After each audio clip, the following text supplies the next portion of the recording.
Callie, are you ready? Is everyone's microphone on? Yes, ma'am. Where's everybody? On and positioned? Right.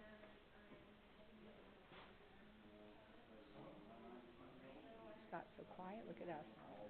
Where's everybody? Exactly. And Rochelle even came invited them last night, last night, yeah. Was it a full house last night? 54. Oh, there we go. Jerry said 54. And how many online? 17. Oh, I was online the whole time. It was good. Good. But the owl didn't work. I know. So the whole time they couldn't see The first, before they started messing with it was you and Rochelle. That's the only We're gonna have to ones just they saw. Yuck. Calling to order the Parowan City Council meeting. It is Thursday, September 25th at 5:30 p.m. Thank you for coming out tonight. We're going to have Rochelle Topham, Councilmember Topham, lead us in the Pledge of Allegiance, but first she's going to start us off with an opening prayer.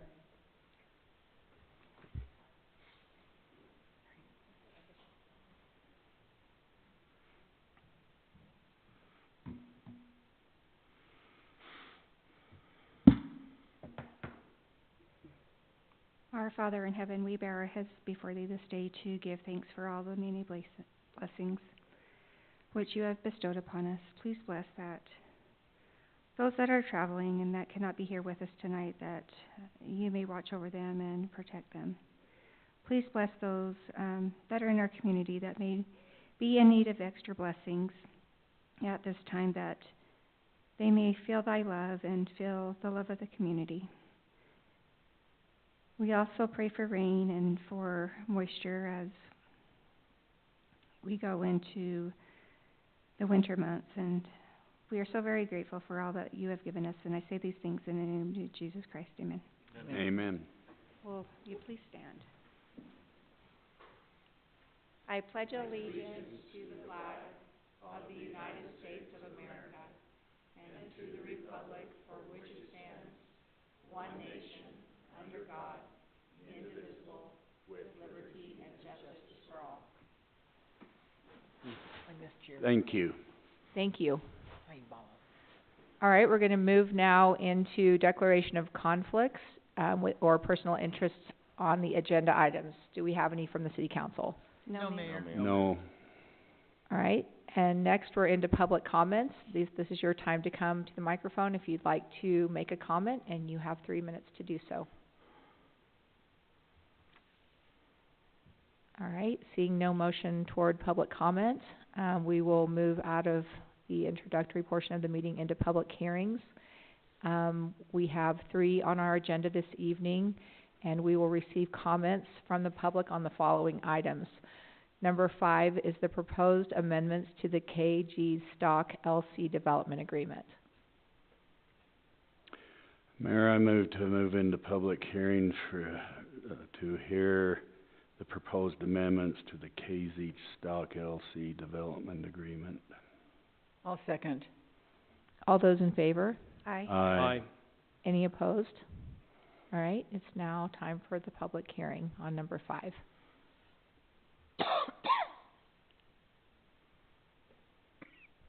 All right, seeing no one in the audience approaching the microphone, we can move to item number 6. This is the proposed amendments to the Open Space and Parks Code. Don't we need to close? Do we need to close? Do we close after each one and Yeah. reopen after each one? Mhm. Okay.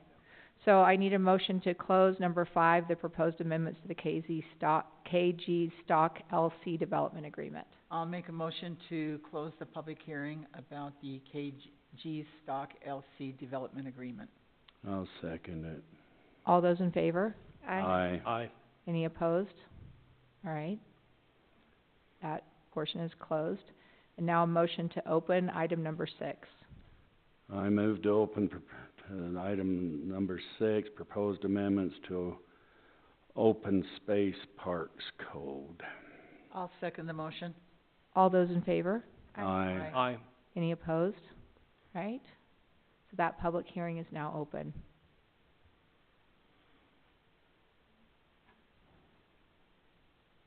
All right, seeing no activity from the audience, we will close that portion of the public hearings. So I need a motion to do so. I'll make a motion to close the public hearing for the proposed amendments to the Open Space Parks Code. I'll second it. All those in favor? Aye. Aye. Any opposed? All right, that motion carries. Now I need a motion to open item number 7, which is the proposed short-term rental code and fees. I'll make a motion to open the public hearing for item number 7, proposed short-term rental code and fees. I'll second. All those in favor? Aye. Aye. Any opposed? All right, that motion carries, so that public hearing is now open.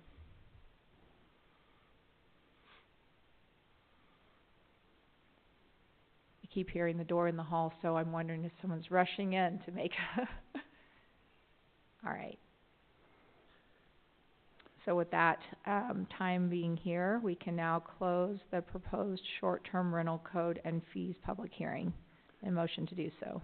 I move to close the public hearing for the proposed short-term code, or short-term rental code and fees.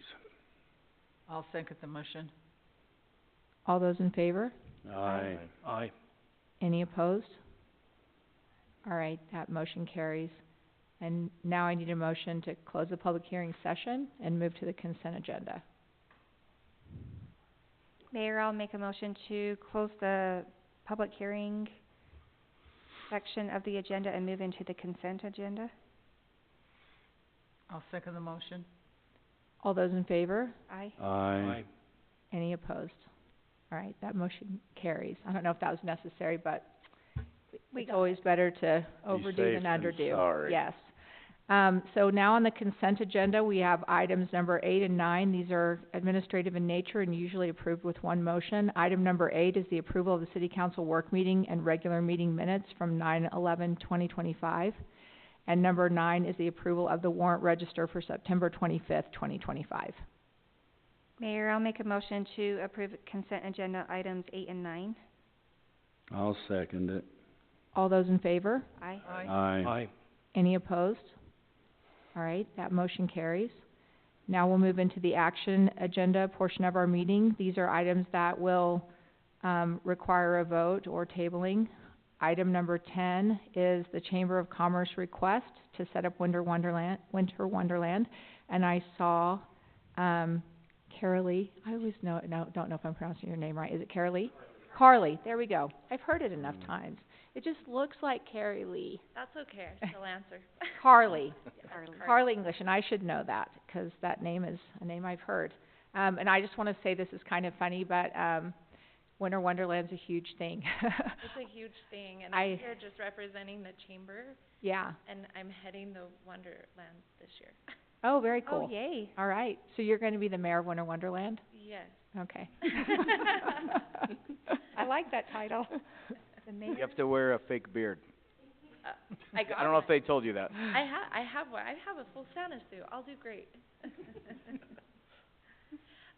So basically, you guys are all familiar with Winter Wonderland, and we would just like to, be approved to be able to use the same space and set up where we have in the past. And then is it okay if we also use the electricity? You asking for anything else? I mean, it seems like we've always appropriated some funds. I don't think so. I think don't- they pretty much I don't do that No, on we their pretty own. much just let them use, electricity and they've covered the rest. Okay. Yeah, That's what I and remember. the bill doesn't bump too much. It's been pretty efficient with the Yeah. LED lights. Yeah. Well, I'll move to approve the Winter Wonderland, to approve the spot that they want to set up in, to use the electricity, and what else? That would be it. That would be all of our asks. Your blessing. Yep. Our blessing And on our Winter blessing. Wonderland. I'll second the motion. All those in favor? Aye. Aye. Aye. Any opposed? All right, that motion carries. Thank you Thank you very for much. being here. Thanks, Carly. Carly, thank you. We're now moving to action agenda item number 11. This is the Staley Walker building permit with the shared driveway. We have, talked about this in past meetings and covered it quite well, but we'll still summarize what we are looking at this evening to vote on. So we did discuss this in the work meeting last time, and it has gone through planning commission. The only thing to discuss, new information was the information that, the fire chief, took him out there and showed that, and he sent an email, and I shared that email with you guys. I don't know if you want me to summarize that. I don't have it up in front of me, but not sure what else the council wants to discuss about it. I think summarizing it would be great, and that way we can all hear what the terms are. I think the council and I have read it, but the public could hear what his report was. Okay, so as he initially looked at it, he was, he wasn't as concerned about the width of getting fire apparatus back there. He was concerned about the fact that it's pretty much the gravel is limited to a 2-track road. Basically, I'm sure it was probably gravelled and the weeds have grown in the middle or whatnot, but it looks pretty much like a 2-trail gravel road. His concern was, that the width is probably sufficient, not optimal, but probably sufficient, but he said that it needed to be fully gravelled so that in all weather conditions they could get different, and these fire trucks are heavy, so he's like, I don't want to get pulling off and getting stuck or something like that. So he said if they could gravel it across that 17 feet, and the turnaround doesn't really meet what would normally be a turnaround criteria as far as a cul-de-sac or a hammerhead.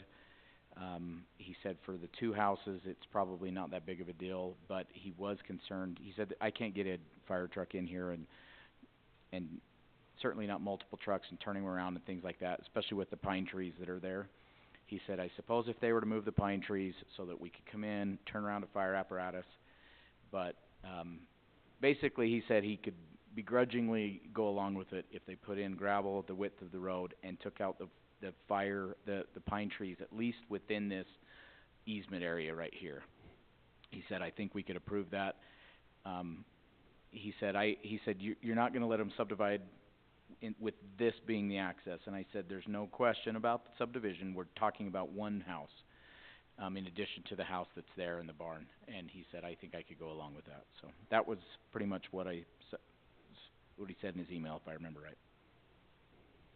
Have you talked to the owners there about the gravel? I've not. I did talk to James, but my conversation with James was prior to the fire chief's recommendations in email. Yeah, and this is the first I've heard from that recommendation in email, so thank you. Yeah, we're more than happy to have those conditions as part of the building permit. And we know if we subdivide, we're gonna have to widen it and put in an approved road, so thanks for all that work, and hope that you'll approve it. And if you have any other questions, happy to answer those. So what about the pine trees? Because they're not yours. Yeah, they're part of the easements. I've talked to James, not specifically about the pine trees, because I didn't know about that, but if they're in our easement, I'm sure we could take a few of them out. I don't know how many there are up to that, but we're also... There's basically like an opening at some point back, and then they start, about every 5 feet? So who knows? Is it 3 trees? Is it 4 trees? Don't know. Yeah. This was the statement that Chief Cavalieri said. He goes, Dan, ultimately my concern is you get one truck back in here, because there's a fire hydrant right on the corner. And he says, you hook up to that fire truck and run hoses, and we're not getting multiple trucks back in here, because your truck's going to be sitting here. If even, sometimes it depends on whether they do a straight line or a reverse line, where they lay hose from the fire hydrant and then they pump at the house, or whether they run it the other way. He goes, in the middle of a fire, this is going to turn into a crazy place in a hurry, and it's very narrow. So again, he's okay with it, but wouldn't want to do much more than that. Could you talk to the owners of those trees and see if they were amenable to, they could transplant them. I looked at them, they're the size that they could be transplanted, so, and there's only, I think, maybe 2 or 3. Yeah, and so, I believe that what Trent said is right. Legally, I think they could move them because they're in the easement, but you'd want to work with James on that. But yeah, I love trees. I hate those trees in that location because they're right on top of our sewer line, all the way out. And trees love water and the roots find the sewer line, and it's just a bad two things to have right on top of each other, but it is what it is. Yeah, I'm more than happy to talk with James. He's been part of this whole process, so. Okay. giving him I that. think they could be transplanted, Yeah. so. I'm sure we can figure And something out with there's always been a house at the end there, Hollingsworth, for years and years, so this is just one more house, and if they're willing to I don't know if they're willing to, take some responsibility acknowledging the fire code and fire, restrictions and take some responsibility. We would need and that was a given, we would waiver or need a hold something. harmless agreement. Where Yeah. we're dealing with substandard something or other there. Just Mm. in the event that there is a fire, they can get one fire truck back there and they can't get others and the place burns down, that we're not liable for a lawsuit. Right. Right. So if you're willing to Fine. do that, then Absolutely. I think we ought to, and the, planning and zoning approved this, they approved it because it had to be by our ordinance, their approval, not a recommendation, and the city council's approval. Yeah. So both entities, however you want to define it, it's approval. So, and they did. So I think we ought to approve it, so I'll make a motion to approve the building permit for the shared driveway for the Staley Walker property. I'll make a motion to second it. All right, do we have any additional discussion?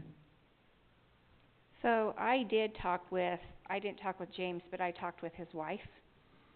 They don't, she said that they wouldn't want to remove the trees, but that's just her, that's not talking with James. And maybe they could come to some agreement with that, but that's just some information that I personally have.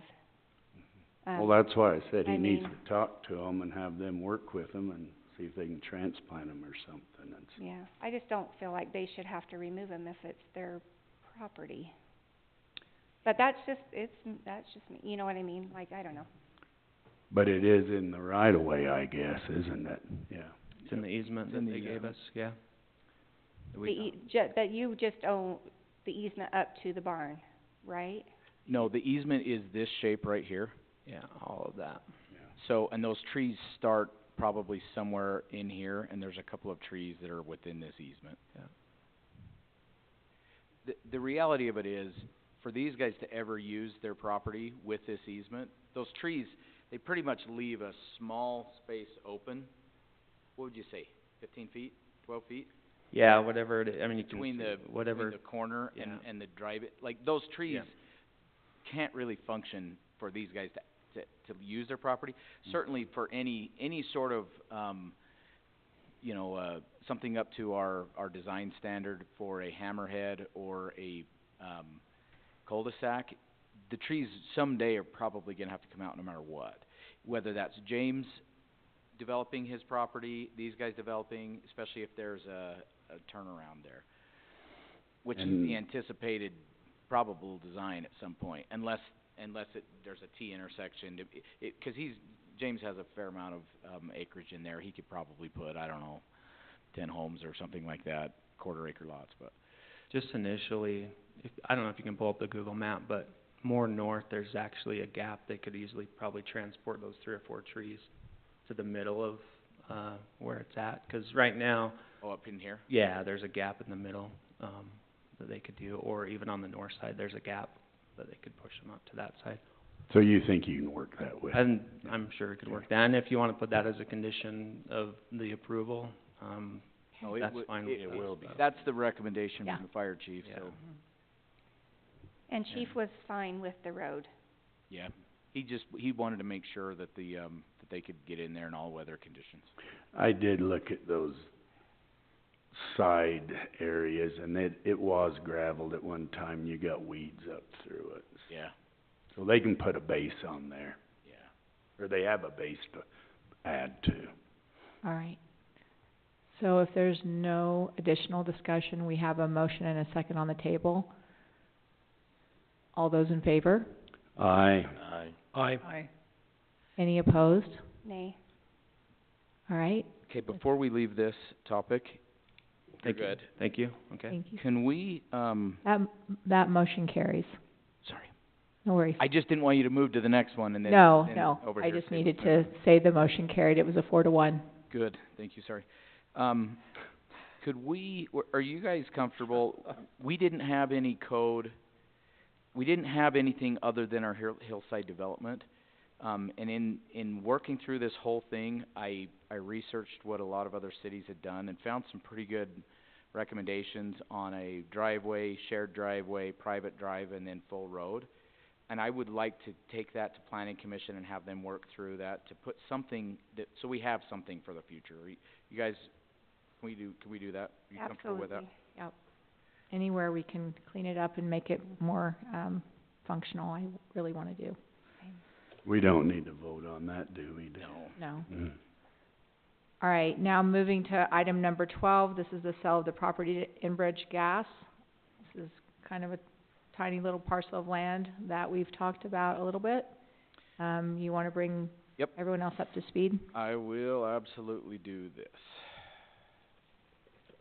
And just to kind of let the public know, for those of you that are new to coming to meetings or listening online, if it's a real estate conversation, we do have to do a closed session about it first. So it makes it be something that, you know, when we come and start talking about it, you know, it's been talked about. But it's, when we're doing contract negotiations, real estate, things like that, that's one of the reasons we can go and talk about that in a closed session. So, I just wanted to, I'm also gonna bring up, oh, I actually have the maps up, I'll go over there to the maps. Can I ask this, Dan? It will not affect the facade, the wagon wheels, whatever they are, at the county fairgrounds? Correct. The entrance? Correct, it will not, So it doesn't encroach on it at all? correct. Okay. And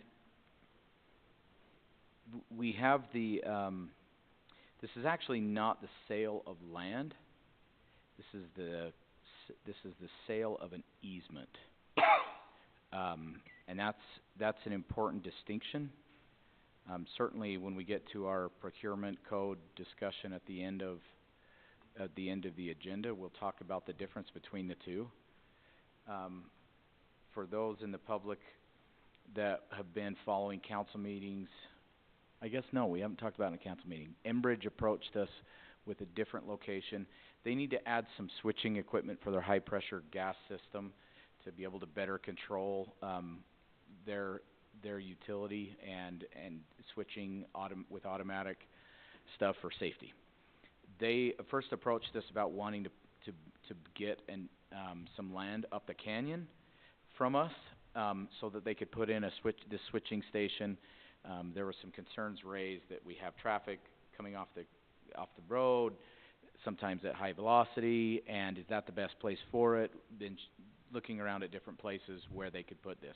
They have approached many private property owners and have been unable to secure land that they need to do this.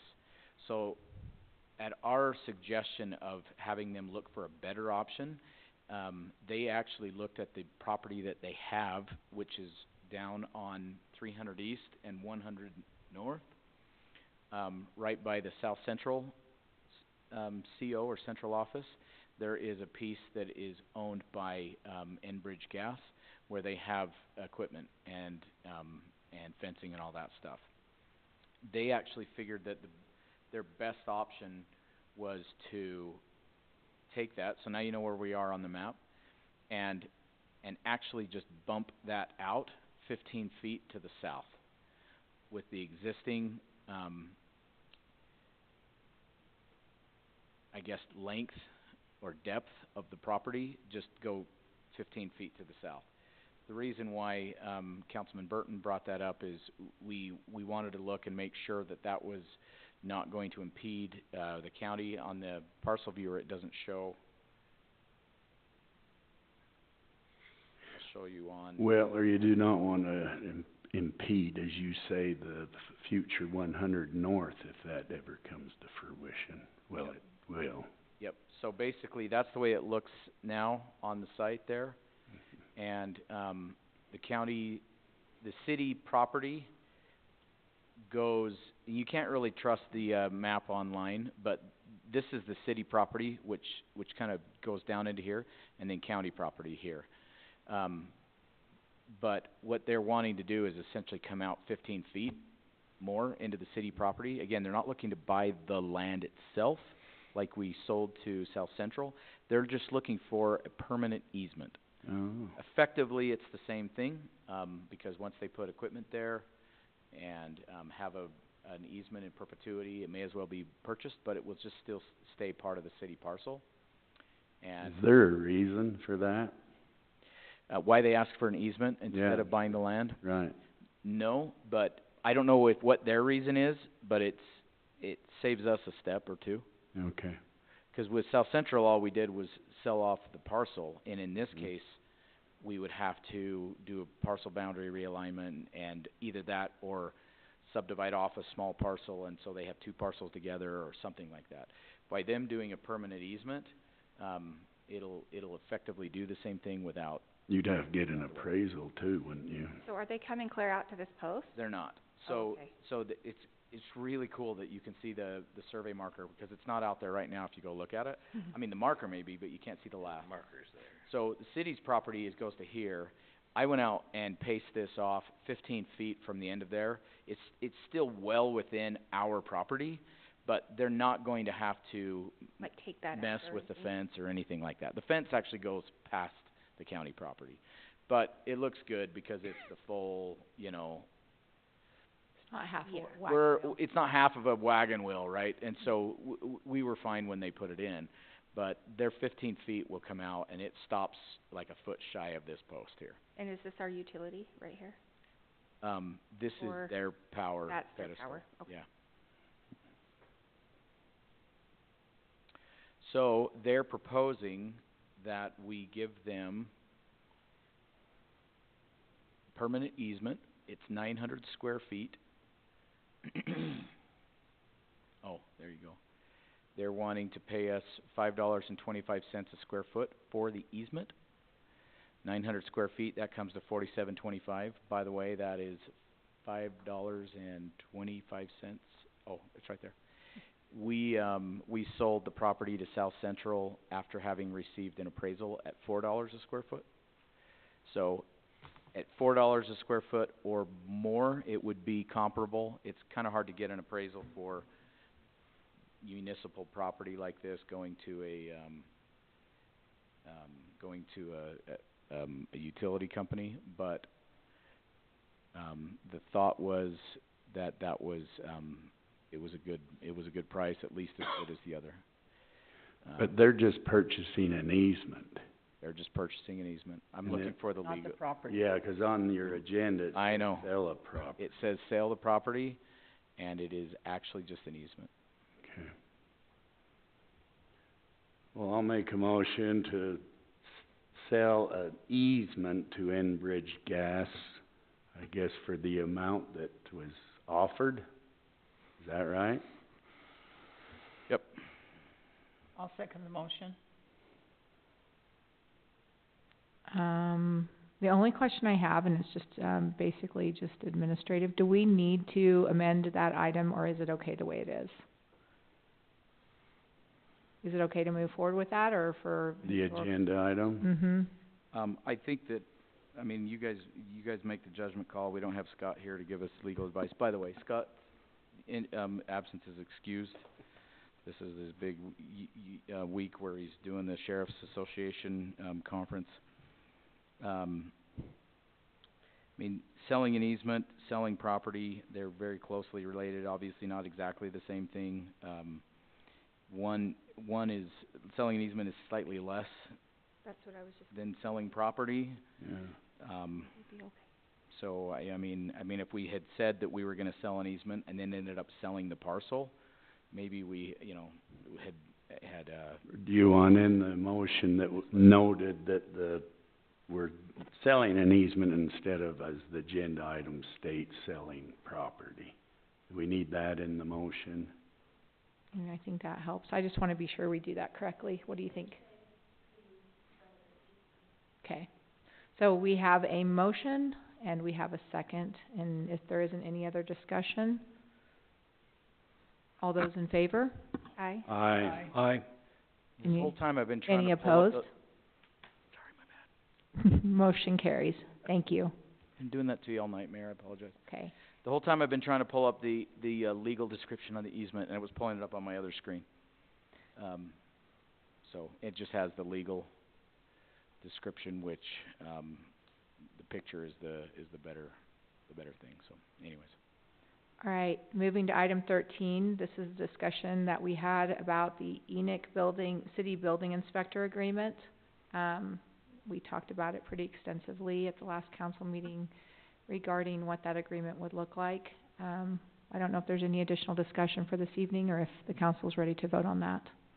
The only thing I'll say is that Enoch, City, Council has approved it. Okay.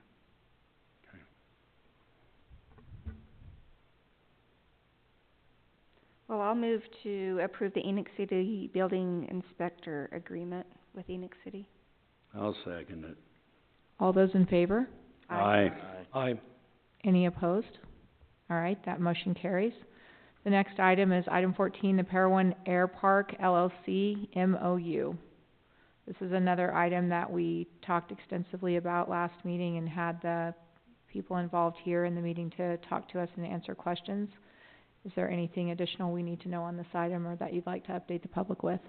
No, just that Cam, wasn't able to attend. He is available by phone if we wanna ask him any questions, but we did have a pretty thorough discussion in the work meeting. I can answer any questions if there's any additional. Well, I'll move to approve the Parowan Air Park LLC MOU. I'll second it. All right, is there any additional discussion? All those in favor? Aye. Aye. Any opposed? All right, that motion carries. Moving now from our action agenda into our work agenda, we're gonna start with item 15, which is the Fremont Solar Power Purchase Agreement discussion, and we have Jeremy Franklin, our Power Director, here to describe and explain that to us. And we did have a Power Board meeting as well prior to this meeting, where the Power Board heard the details, and we had a good discussion at that time also, with Councilmember Downey and Councilmember Harris there, as well as myself and others. It was a good meeting. Thank you for doing that. Yeah, thank you, Mayor. Good evening, Council. Callie, if you can pull up the talking points, it might help a little bit. You want me to send it back to you? I don't have them, so. So I'll just kinda get going so we can speed through this, hopefully. So this is another UAMPS project, that, it's been in the works for quite a while. We're finally ready to sign one of them two right there. Sign the power purchase agreement, one of them two, I don't know which ones. One's talking points and one's, 15. that's a summary. Go to the other one, there's a little more detail if you would, thank you. So this project is a 99 megawatt, solar project with a 49.5 megawatt battery storage system. This is actually the first battery that will be on the UAMPS, in the UAMPS portfolio. Parowan's share of this project is 500 kW, so half a megawatt. The power purchase agreement is a 25-year agreement, with hopefully COD, commercial operation date of December 31st, 2027. It is in Iron County, it'll be north of Paraguna, towards the Buckhorn. The developer is Long Road Energy, and the pricing on the solar, if you scroll up a little bit, or down, I guess, sorry. Right there, is $35.45 a megawatt hour, which is really a very competitive price. With the battery, it does make the total price be around between $69 and $74 per megawatt hour. But the battery has a ton of benefits, so we can, where UAMPS has the control to charge and discharge the battery at times that best suit our needs and UAMPS's needs. So with that price and the battery availability, really is a pretty comparable price to some of our natural gas projects that we signed, power sales contracts on earlier, this year or last year. The capacity factor of solar is usually in the 33 to 35% range, so obviously you're only gonna get solar when the sun shines, but the 4-hour battery, does help with that capacity factor. Where typically a gas or coal plant's in the mid to high 90s, so that's really the only negative, but with the price, and I think it's pretty good project.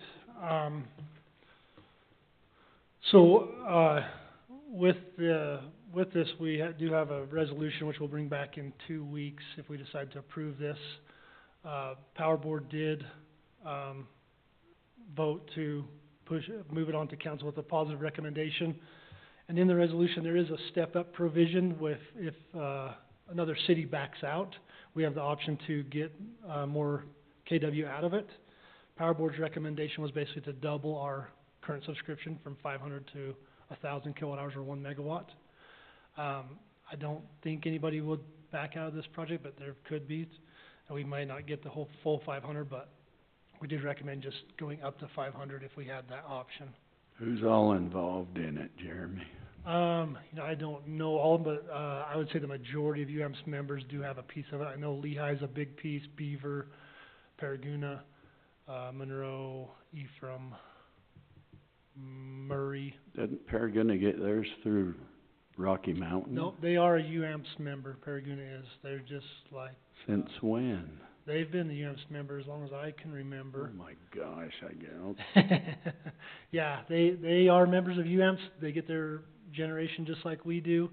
And Rocky Mountain does feed their system just like we have transmission from Rocky Mountain.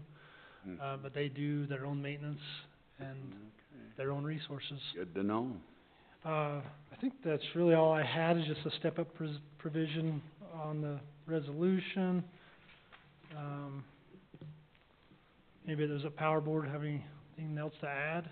No, but just the importance of the diversification, and that this is something we've been wanting to do for quite some time, and this is an opportunity to do that. And then when it would be online, I think, what year did you say? 2027, end of 2027. Okay. December, I believe. Yeah, I during Power Board, I did show a graph that compared 2024's load up to September with 2025's, and most months we were more than 500 kW higher this year. So it does kind of fill that void, with more things coming online all the time. We just energized the transformer at Maverick Monday, so we'll start seeing load from that soon, and then we got Terribles and a lot more load to come. So I think, and all these resources are so hard to get online with transmission and just all the paperwork you have to do to get to actually get a project online. You kind of have to have a piece of everything to just see which one's actually going to make it to the finish line. Yeah. So. Did you have anything to add, Councilmember Harris? No, I think it's great. It helps spread it out. Yeah, We're not all- diversification's Yep. big. We've been way dependent on coal. Yeah, we're too many eggs in one basket, so. Yeah. Yeah. I'm excited about it. That one UAMPS meeting, we learned a lot about solar and the downside of solar, and I feel like this answers that full circle with the batteries and, just the options of having that. And I am surprised at how long it takes and how many of these projects don't make it across the finish line, and I feel like this is a really good, strong product, and the people that are involved in it are, I think, evidence of that too, that it's a good one to have. Did you have anything? And I think the more we have some diversity of what we're getting, I think that's good. Yeah. Good for our system. Plus, it makes us not all feel horrible about all those solar panels out there that we don't get any power from. We actually can say, yeah, we are on solar too, because it's been weird to say, not really. Yeah, exactly. Anyway. Are they still working on any nuclear? Yes, UAMPS has kind of, they're still looking at it, but they haven't been as aggressive, kind of waiting for some things to pan out. NewScale has been in the news quite a bit with some, I can't remember if it was Romania or somewhere where they're signing contracts to build them small modular reactors. So I think once a couple of them get built, I'm sure UAMPS will dive back in. It's good technology. Didn't they have, not NuScale, but a different company, didn't they have, the nuclear somewhere up in Washington, wasn't it? Yeah, there was another company that was, Is that Yeah. going through still, it's, you know? as far as I know, it's still progressing, yeah. Is that those small reactor, the small ones? Yeah, it was a different type of reactor. It was like a molten salt reactor or something. A little different technology than the NuScale project, but same idea, smaller, more transportable.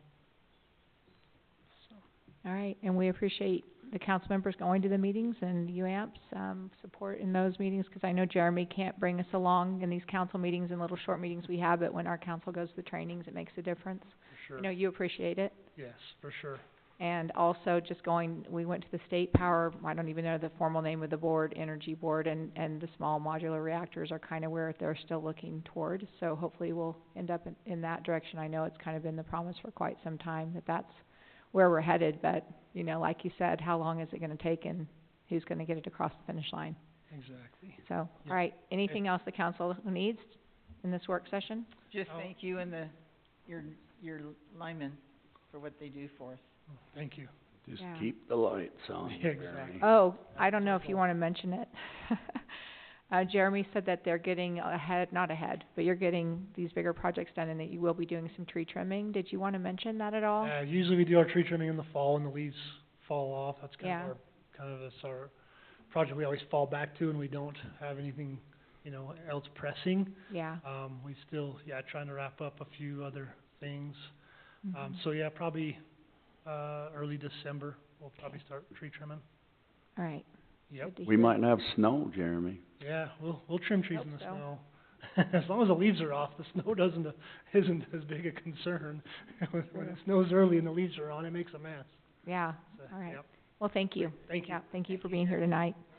All right, we're gonna move now into our item number 17, which is our open space and parks discussion. What about 16? Oh, did I skip one? I did. That's the one I had a line across, 'cause I was like, I'm here. Here we are, 16. Parowan CWS Cooperative Agreement, the fire agreement with Utah. Yeah, that's funny that was in my notes to talk about it. And I love that it ended up in the thing, because that's a good summary of it.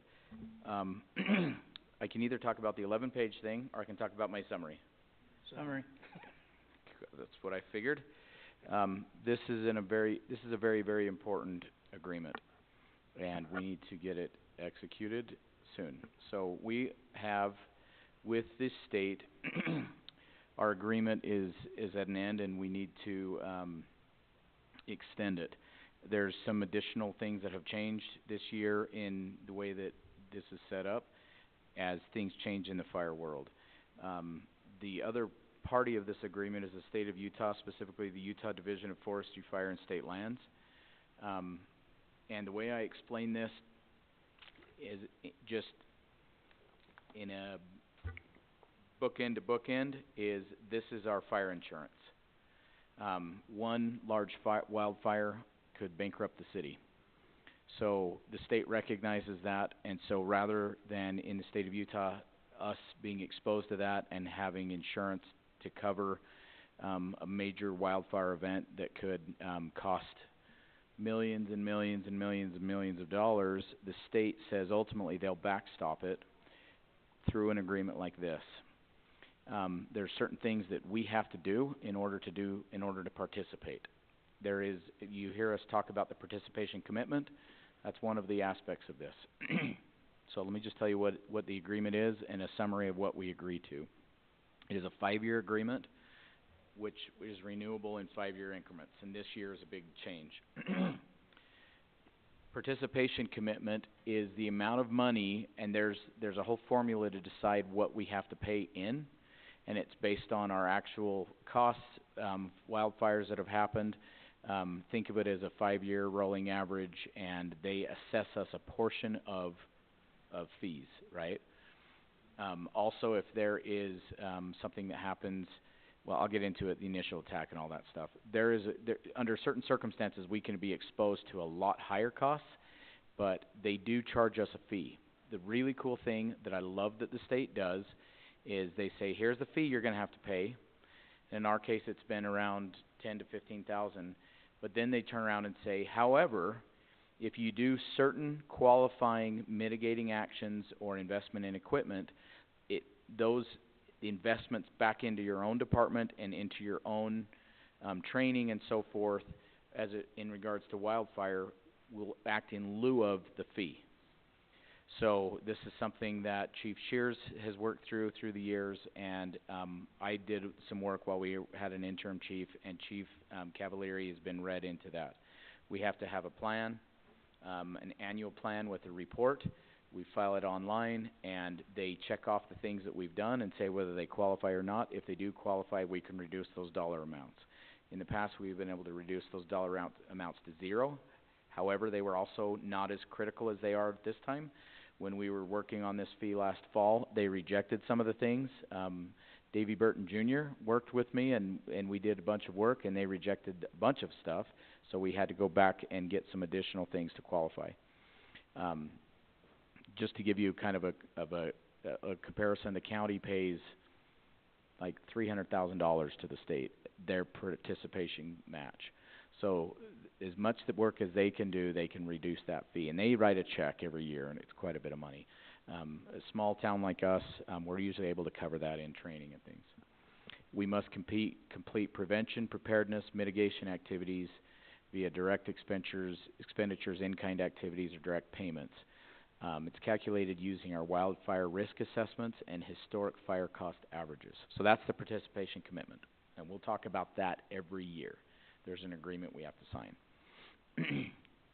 One of the things we agree to is to do initial attack.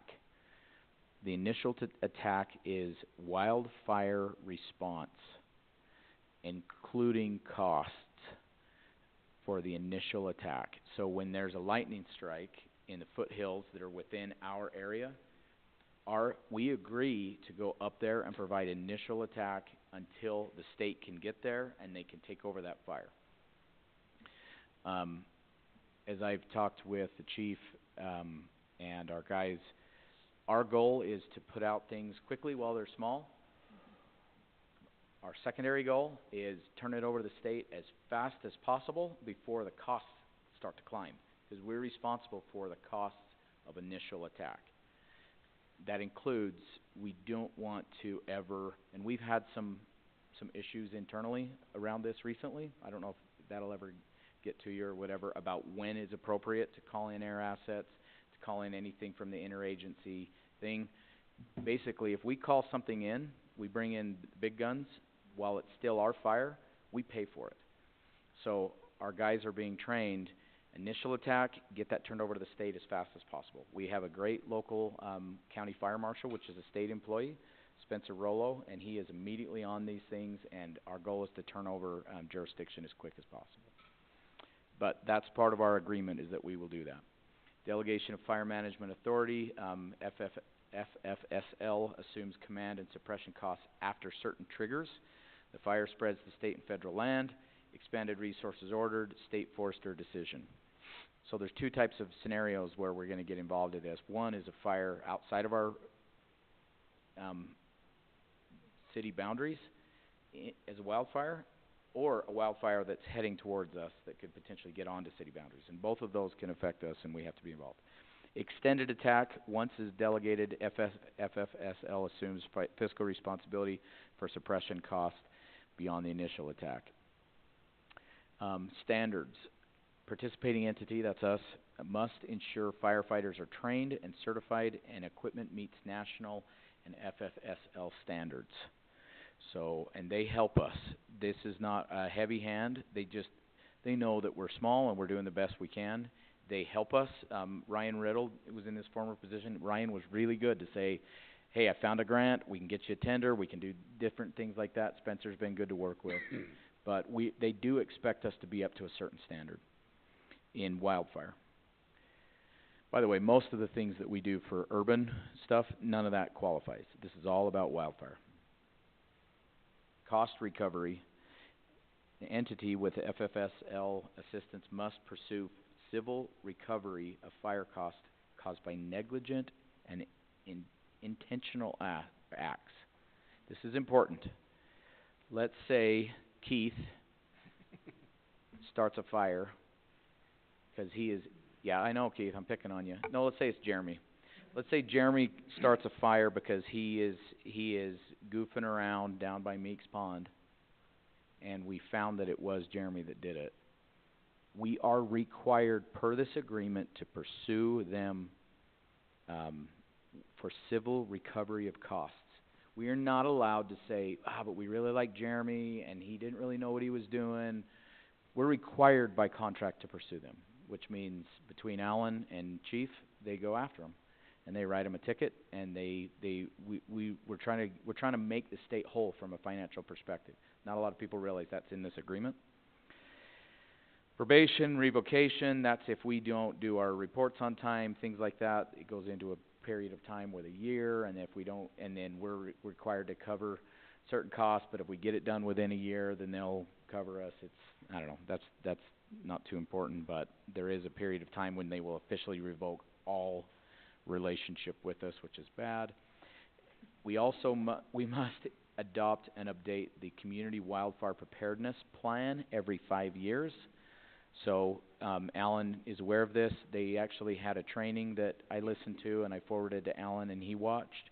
Did I send it to you too? I did not. I'll send it to you. The state did a training on this whole thing, and we are expected to have an updated wildfire plan that we adopt. So expect to see that back in front of you to adopt that. Compliance, we must follow state and federal laws, employment, non-discrimination requirements, and Utah's Governmental Immunity Act. And finally, we have to participate in the new WUI code, all of that stuff, which is state law anyways. But That's it. WUI. I'm wondering what that acronym was. I couldn't remember. Wildland Urban Interface, WUI. So When you asked me, Mayor, if you would have said WUI, I would have known. So that's the summary of the agreement. Obviously, it's on the work meeting. I can answer any questions or we can dive into the agreement, but we do need to get this executed very quickly. So we'll have it on the next action meeting. If you have any questions, we can discuss them or in between. All right, do any of the council members have any questions? All right, then we'll move forward into item number 17, which is open space and parks discussion. Again, we talked about this pretty extensively. We've had a public hearing this evening. I don't know if, Dan, you want to introduce this on any level to back to where we I don't have anything to say, but I do know that, there's been some thought and some discussion amongst the council since we last talked about it. I would just invite the council to take it from there. What do you got? All right, I got a lot to say about this one. So, I don't believe this 3% across the board is anywhere near fair or equal or anything. I think it's too low on some and too high on some. I actually think the Planning Commission did a pretty dang good job nailing down percentages on this. I truly believe they stayed exactly the way they have it, and maybe take R3 and raise it to 5% due to the size of lots and the ability in which they have to go small. It could be a whole lot of people with no place to go. So I think it'd be nice for them to have the ability to have a little more wiggle room, I guess we'll call it. But like if you go through the numbers, you go through the lot sizes, you go through all of it, you go through the subdivisions that have been approved, you do the footage on it, there's a point you're taking too much, and I don't feel like you have the right to take that much property. Because some of the lots that are larger, they actually have enough room to have some of their own open space. And I don't know why we gotta take excessive open space. So. I don't think it's excessive because you're trying to make available property to everybody in town, just not where those people are located. And once it's gone, it's gone. It is excessive. If you do the math through any of the 3%? I'm talking. Yeah, let's do a one at a time, so we're not getting into overspeaking. If you do the math between the two annexations that are going through, you go through the R1s, the R2s, and the R3s, do the math. It's excessive. R1 at 3% is extremely excessive. Why? Do the math. I did, and I don't think it's It's excessive. I don't. The amount of money and the amount of dollar in which you're pulling away from the personal property rights that you are obviously big on, you don't apparently think that matters in this particular situation. I'm looking at what the residents as a whole and in the future. I'm looking down the road a long time in the future and looking at this property. Yeah, I get And it. if it isn't set aside now, it won't be set aside and it'll be gone. And you need to have it. It doesn't matter whether there's people in high dense areas or lower density areas. They all have to have access to open space. If I could interject, so after the last discussion, the way this was written up under open space land dedication, we used to have it where it talked about the different zones and the different density, and we had it graduated. In the last conversation, we decided that other than the rural estate zone, because we exempted that, we were gonna put them all to a set amount. This is the way this was rewritten, and I want to just kind of explain that, because I'm wondering if how the council feels about staying with a set amount and maybe having a different amount. Just trying to figure out where to go from here, or whether to go back to a graduated amount. But this is the way it reads now. It didn't read this way before, so just keep the public up to speed. As a part of the subdivision process, the subdivider shall dedicate 3% of the gross area of land to the city for public space and or public parks for subdivisions in all zones except rural estate zone. The dedicated land must be reasonably shaped, accessible by road, public road or trail, and suitable for active or passive recreation, not being encumbered by steep slopes. So that was modified per our discussion. Also modified the fee in lieu of land. I made it consistent, with the English language on fee in lieu. In some case, it's correct to say in lieu fee, and in another case to say to be paid in lieu, where it's just in the word of in the way it's written. So, anyways, I won't go too much into that, but I think we plugged that hole. John, I don't know if you had a chance to look at it on the fee in lieu. But back to the open space dedication. I don't know how everybody feels. I know where we left off, and that was everybody would pay the same, would dedicate the same, and it was 3%. Councilman Harris clearly thinks 3% is too much. Do you want to go back to a graduated, or do you want to drop to a different amount? What are you proposing? I think it needs to stay exactly the way the planning commission had it, but raise our 3 to 5 instead of 4.5. How did do you have the notes for the planning commission, the graduated amount? Yeah, I can pull that version up.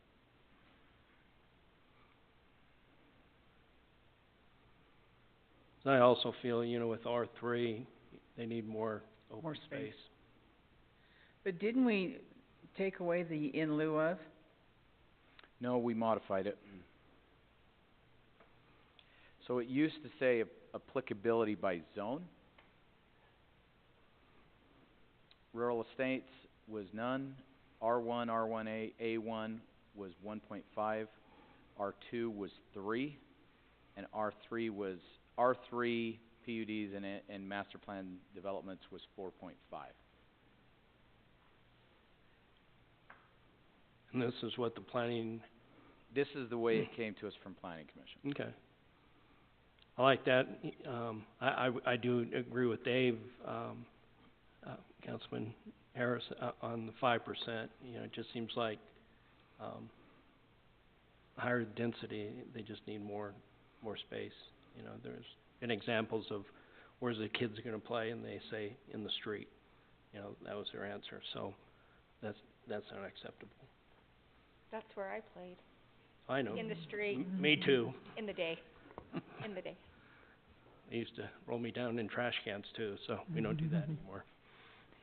What do you think, Councilmember Downey? I think we do need to raise it with the R3, because there's gonna be more density with people in it. I do think that. And,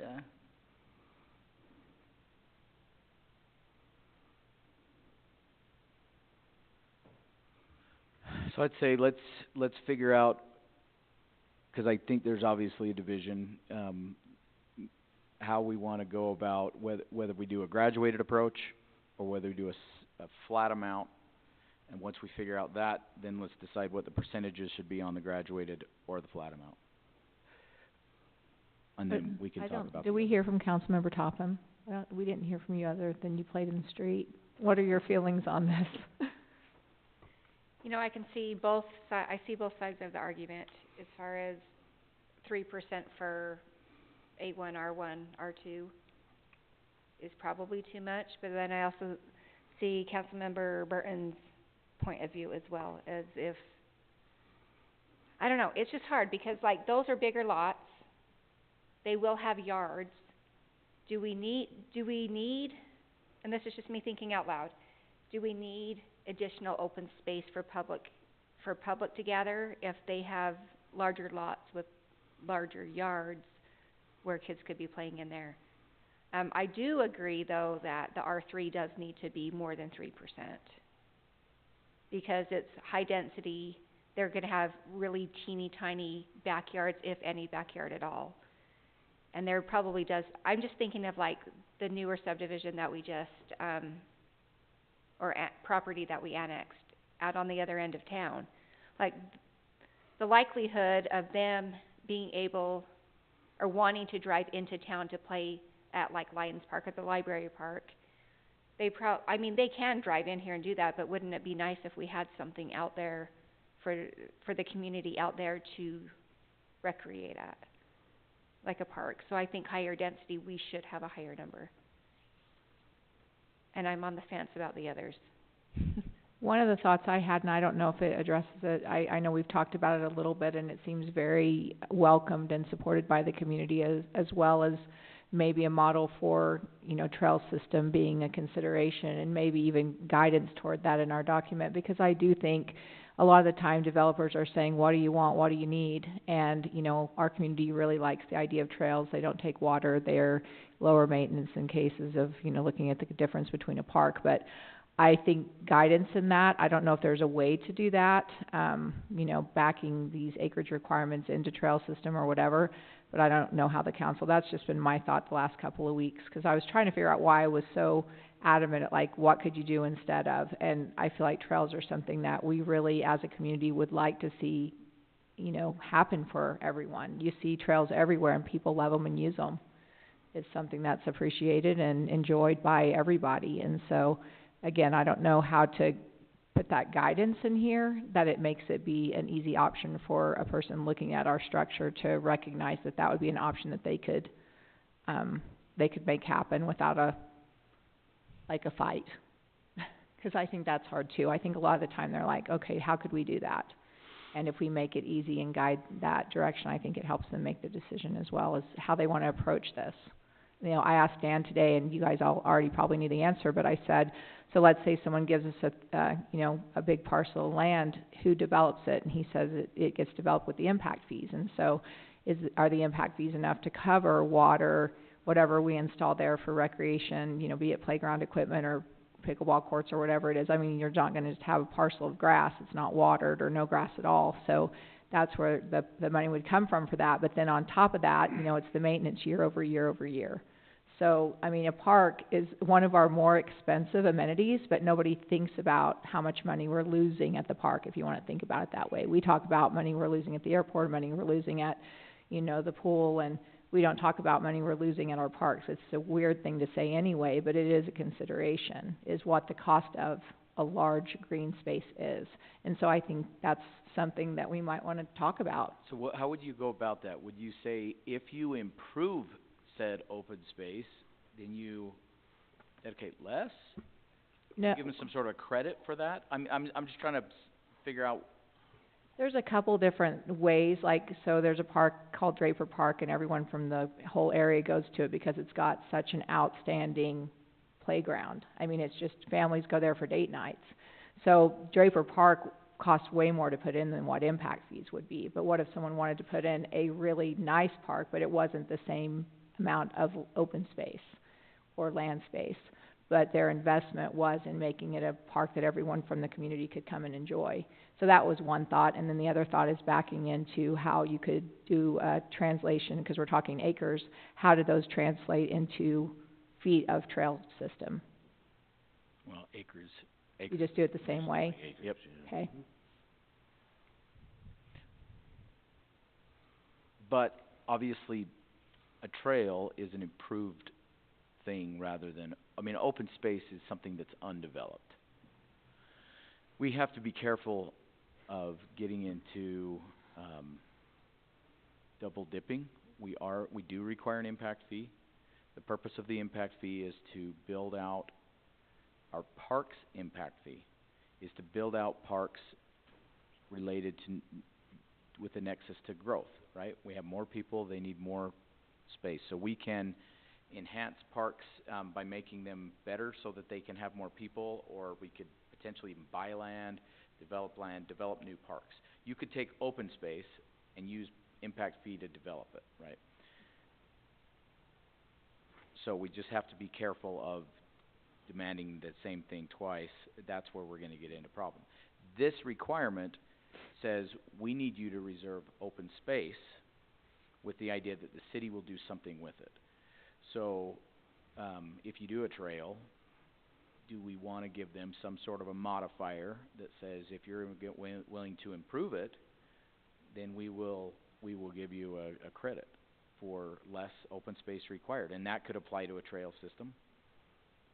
Or maybe it's even, I mean, it could be in either direction. Maybe they have to do more than it would be in land space, depending on their direction with the trail. We don't want them to give us a piece of land. I mean, I guess it wouldn't be the end of the world. They could give us a trail segment. A trail segment with nothing on it, and it gets the real estate, the square footage that's required, and we say, okay, cool, thanks. And then as the homes go in, then we get enough money and we pave it.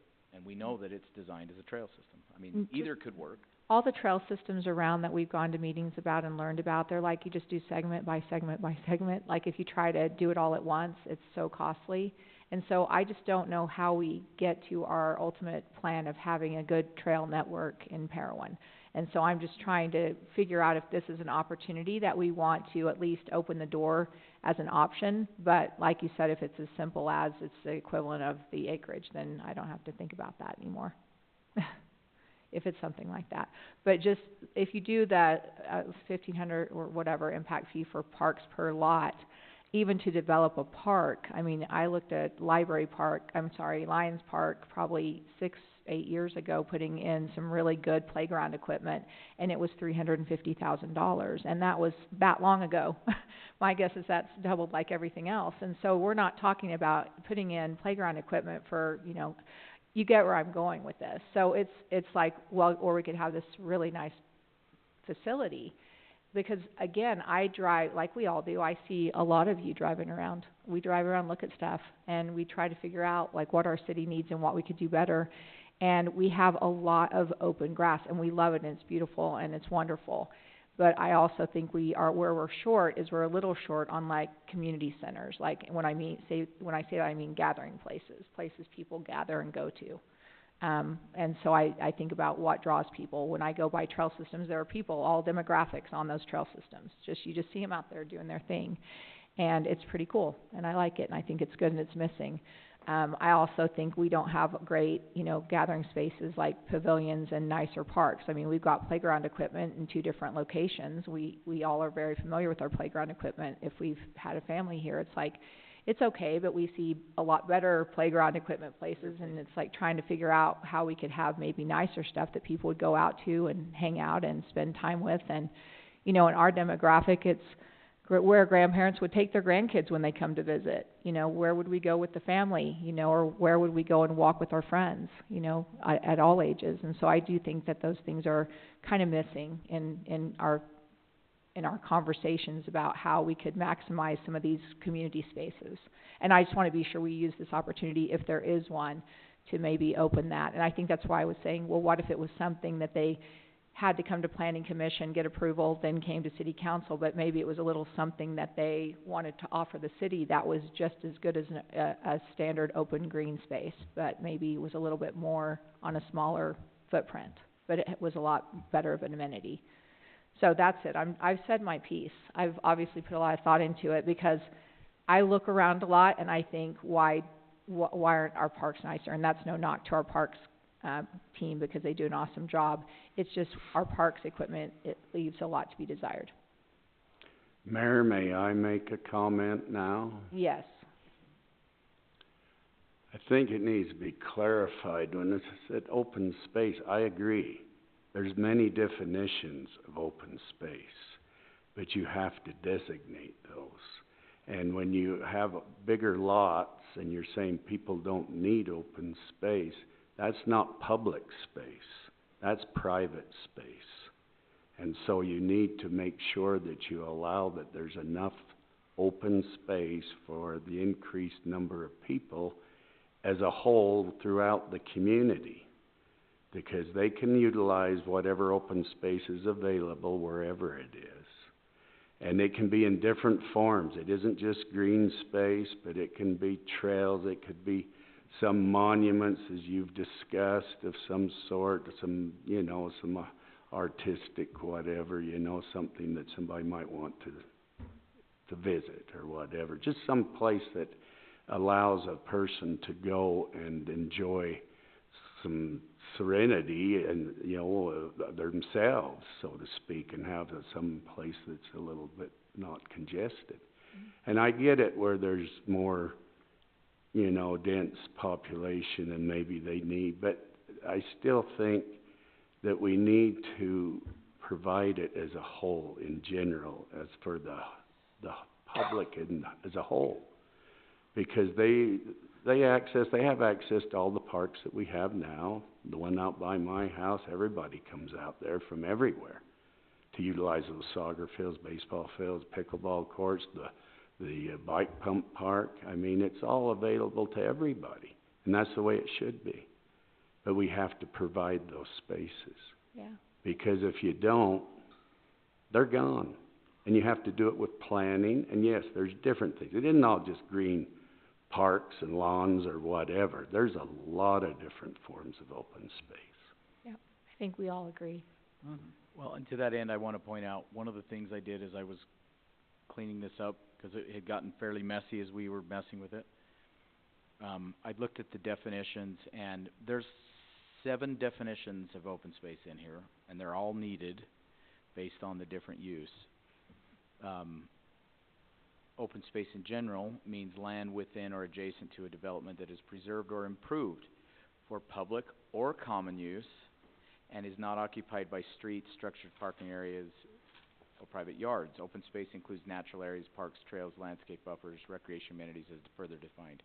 Then we get into the concept of private open space versus common open space, and that's when we talk about within PUDs and planned subdivisions, where you have, sometimes they will have open space that is that only residents within that development are allowed to use. It's called private open space. And then there's common open space.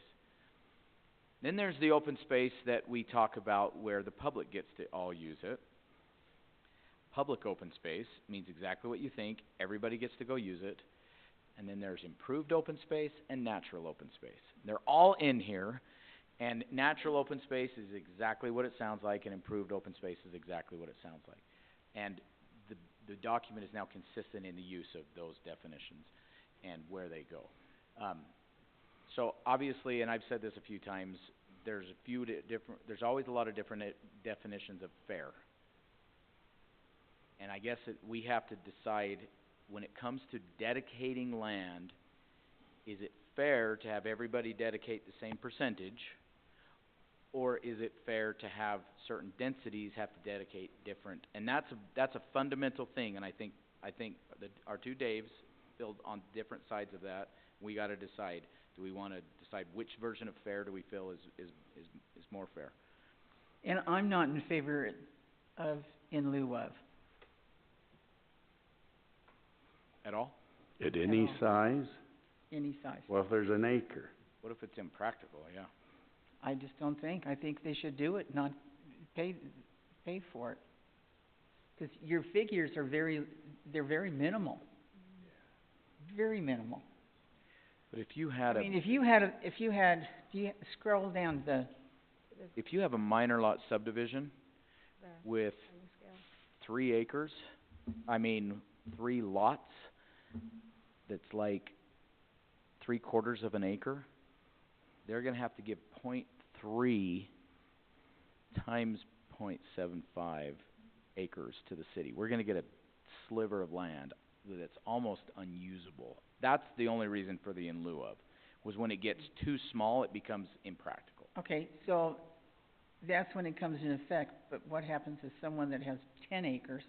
Oh, Oh, that's and I We did, gotta make sure that let me tell you how we fixed that. okay, I know that that's my concern. Yep, so this is, and I did send this out after I modified it. We came up with some sample language in the agreement. I thought it through and I put better language. This is what it says: less than 10-acre exemption for subdivisions under 10 acres in gross area, or where land dedication is determined by the city to be impractical or inconsistent with open space planning. A fee may be paid in lieu of open space land dedication. However, if a subdivision is part of a larger phased subdivision project, this exemption cannot be used to avoid the requirement of this section. Instead, a land dedication for the entire project should be coordinated with the city to satisfy the land dedication requirement for the entire project. And so then you think, well, if we have a bad actor that's saying they do one and they don't call it a phase, and then they do another one, we have the ability to say, usually they actually say phase 1, phase 2, phase 3. They almost always do when they're phasing them. If we were to see that that's what somebody's doing, last year you did 5 lots, and this year you're doing 5 lots, the second one, we can clearly see, okay, you guys are doing this to try to avoid the parks, the open space dedication. What is your grand plan? Because you can't just do this to avoid this phasing. I don't know if that's even gonna happen very often. I think as long as we explain to them ahead of time. If you're planning on developing, you have 20 acres, and you're coming in with a 5-acre subdivision, is this a phasal approach? 'Cause let's come up with something for the full 20 acres right now. I just wanna make sure they can't do that. That's That was the way of writing it that I think does that. And we get to interpret our own code, so. Us and our lawyer.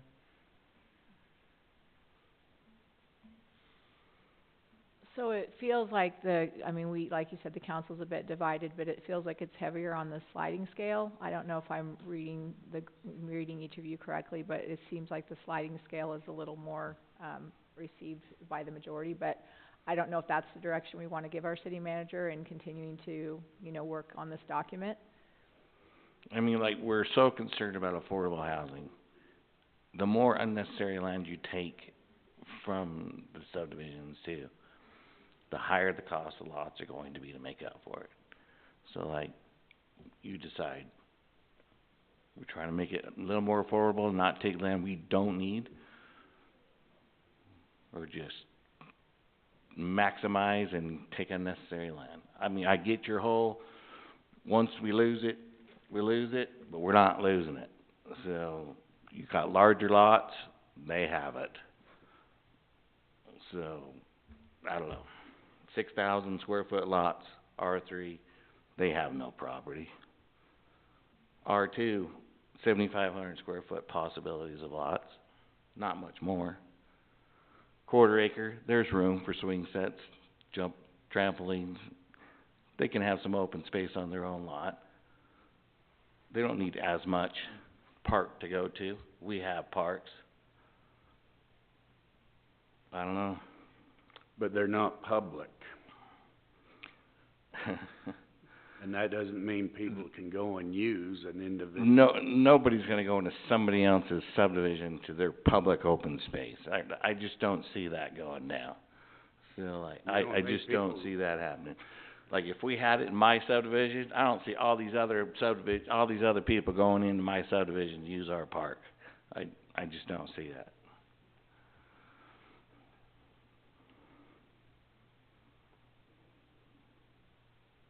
Is there a way that we can meet in the middle with the percentages, like you want 3%, you want 1.5%?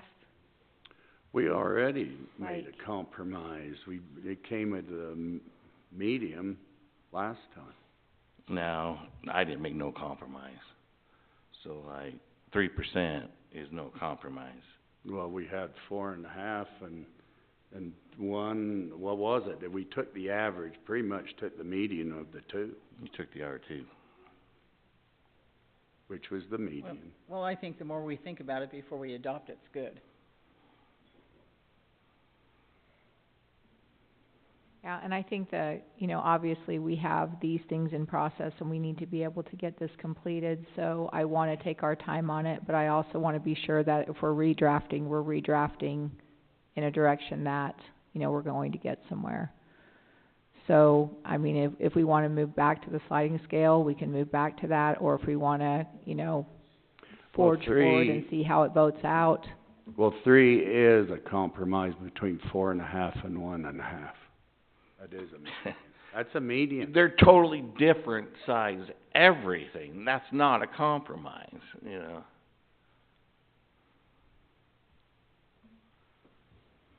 So you're not liking that we are treating the A1 like the R1, R3 level, like all the same? basically R2, I guess. When there's higher density, Yeah. you're treating them for the same open space as you are with someone that's an R1, with And not like- as and like- much density. Yeah, and I don't think R3 is enough at 4, even 4.5. At 3, it's nowhere near enough, you know. 5, I think is actually better for them, but, and if you do a percentage of the lots, do a percentage of everyone's subdivisions they're working on right now, do the math on it, R3 is nowhere near even kinda close. 5 is still tight, but it's a lot more, you know, it's almost double. So- Councilman Harris, would you say, if you were to, cause you've mentioned that you think it should be a graduated scale and 5 on R3, how do you feel about 3 on R2 and 1.5 on R1s? Yeah, I'd be good with the way that sits. R1, 1.5, R2, 3, R3, 5. That's what planning and zoning Yeah, that's suggested, right? pretty much what they Other than the suggested, other than 4.5. we're upping. Yeah, we just I would up R3 to 5.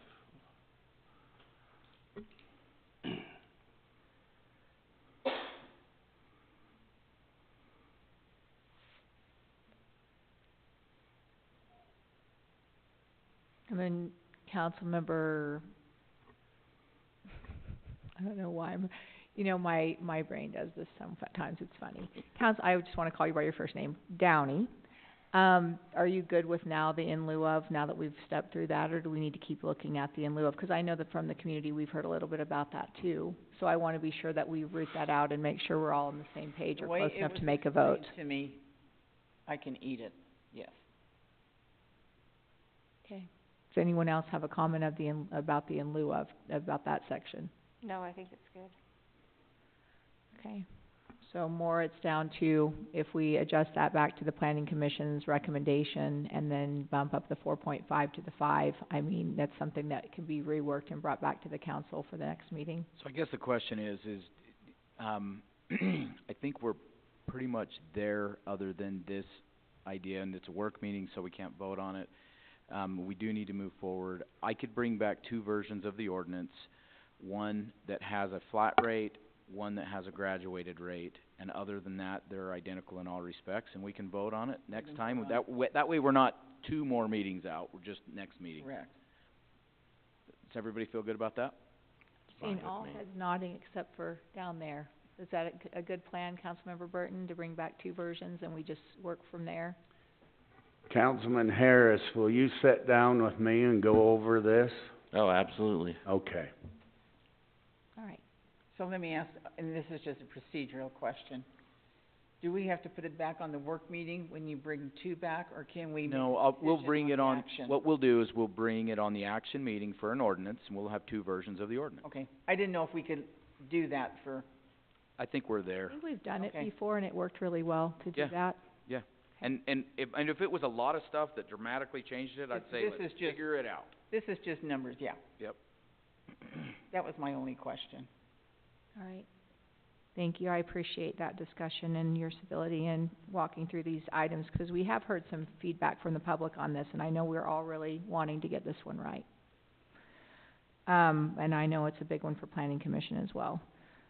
So moving now into another one that's been a little weighty, as we've heard from the public on it, mostly, you know, people that are concerned about too many restrictions, is the discussion on the short-term rentals and fees. Okay, so, first of all, this is the cleaned up fee schedule, using the numbers that we put in. I don't know if there's anything else to discuss on that. Just kinda wanna put it in front of you again, make sure we're comfortable with it. We're not gonna take action this week anyways. We'll put it on an ordinance for next week.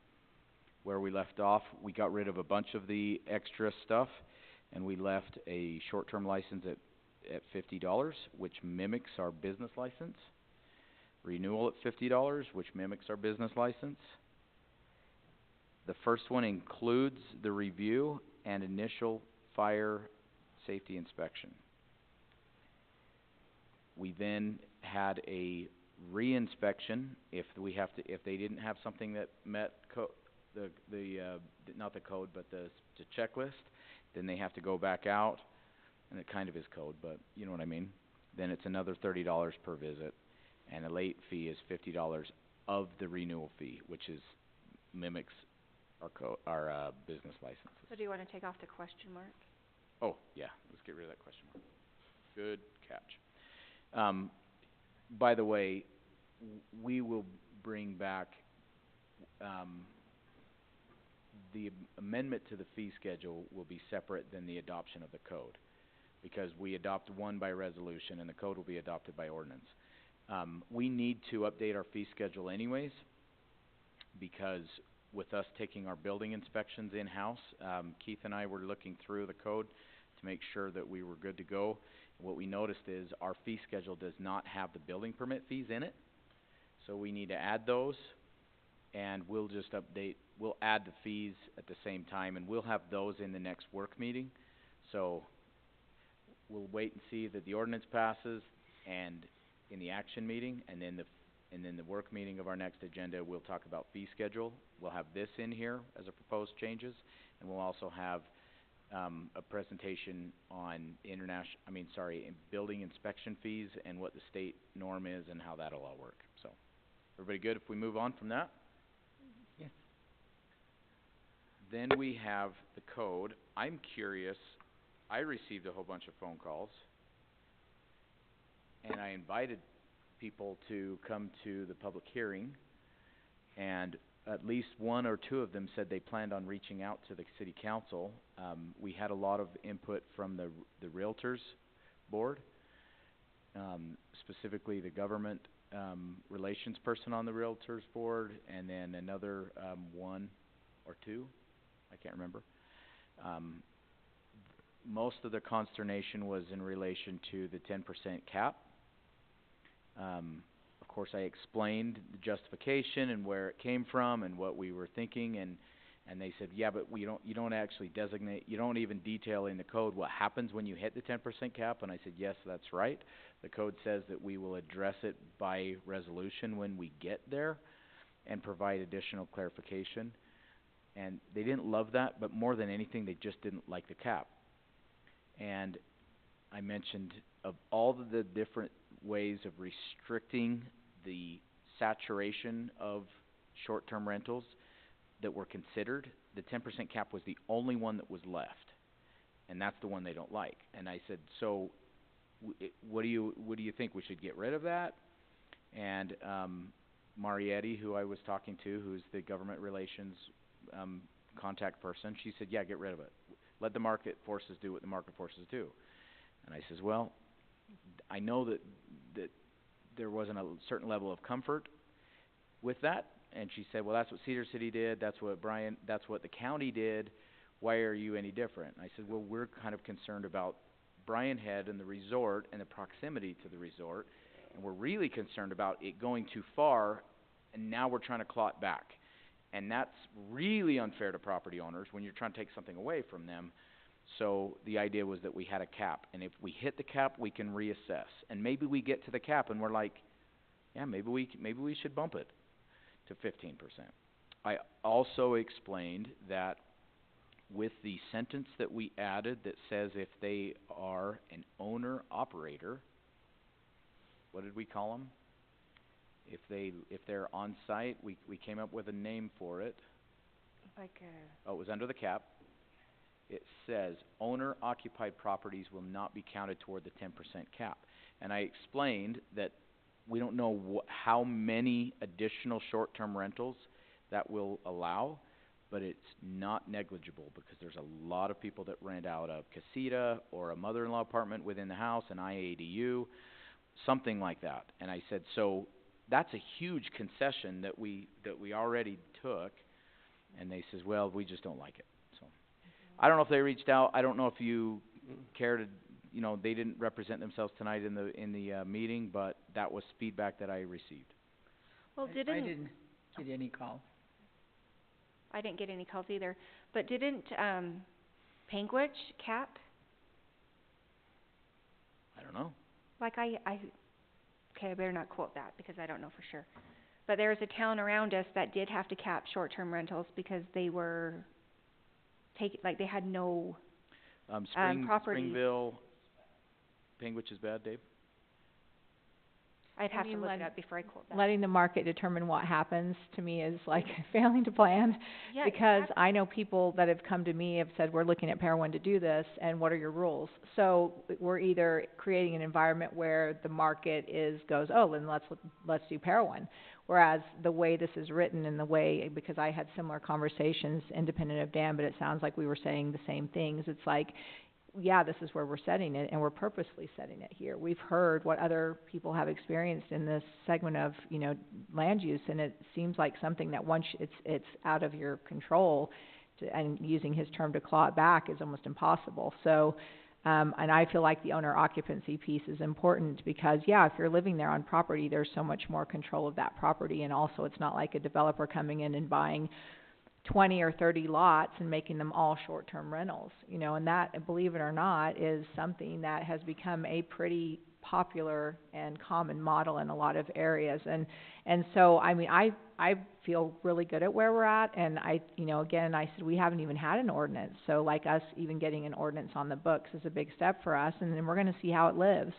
But we get to our 10% and we're really glad we capped it at 10%, or we get it to 10% and we say, we're not even, we didn't even know there were more here, and I personally, one of my gauges is I see how many people run in the door to get their business license for stuff, they're talking about that, and I thought we might have a run on short-term rental licenses, and we haven't. Can I add something? Yeah. So according to AI, I just looked it up too. it says, yes, Panguitch City has a cap of 30 short-term rentals in residential and ag zoning districts. So 30. And to Marty's point, we don't know what the market would find that point at. We don't know what that is. And maybe it isn't even at 10%, but what if it's at 50% where the market balances out? I don't know, and we don't know. She asked me where the 10% came from, and I said, Planning Commission, but I don't remember there being some methodical, formulaic approach. I remember the conversation, and it was that we're at about 40, and we have the potential for 160 or something at 10%. And I think it was okay, we're not even there, so probably that's fairly conservative. And, as we look forward to growth, that opens that to more because obviously then the numbers change to match those percentages. And that gives us a little wiggle room with the future, but this is where we're comfortable right now. And I feel like the council received that kind of with the same mindset. And, and I appreciate their input. I mean, I think, again, it's just people looking at what's going on and saying, hey, we want to let you know what our thoughts. And so I was glad they reached out to us. And I think that probably with what we talked about, maybe they felt like their concerns had been answered, and they didn't need to reach out to the council. But I was grateful for the input. Well, and I think the owner-occupied sentence is massive because that's how some people are able to even qualify for a mortgage, or how they're, as they're becoming empty nesters, how they're able, when you talk about private property rights, there's always a balance between anything we do here and private property rights when it comes to land use. And the goal is to try to achieve a balance. You know, we have a small town. We are, generally speaking, pretty conservative, which means we believe in larger private property rights. But at the same time, we're trying to preserve a small town atmosphere. We're trying to preserve the identity of what Parowan is. And if it goes too far in that direction, I think a lot of people would say you've lost the character of the town when it's rentals everywhere you look and no families that live there, right? So, and I kind of explained that balance, and we don't know where it is, we don't know, but we're trying to do something, so. Yeah. I think it's a good place to start. Well, and definitely a starting point is better than no starting point. And then Exactly. trying to work our way back, like we're just trying to look towards the future, because we know other towns around us have this issue. And I think it would be negligent of us to just let it fly in the wind, so to speak, and just see where it took us, and then decide to develop something. I think this is responsible. As you say, we can go up. It's hard to bring it back down. Mm-hmm. And I think about the only fair way to bring it back down would be when somebody's permit expired, it wouldn't get renewed. It'd be probably a very slow process to claw them back, but it could be done. Yeah, I think that would be a lot harder, you know, a lot more painful. Any other discussion on this item on the agenda? All right, so moving forward basically with how we have it in front of us is how it will come on for vote. All right, moving now to item number 19, which is the procurement disposal code discussion. Again, these are all kind of weighty matters and things that have taken a lot of thought and action and work behind the scenes to bring them to council to this point. And so now we're going to look at that process and see what we still might need to talk about and massage. Okay, we have talked about both of these, and I don't intend on having a long conversation. I have hardly touched the procurement policy at all. I just cleaned up some formatting on it. I did clean up the disposal. I didn't like the way some of it was worded. It was a little hard to understand. And so I made some modifications to this disposal.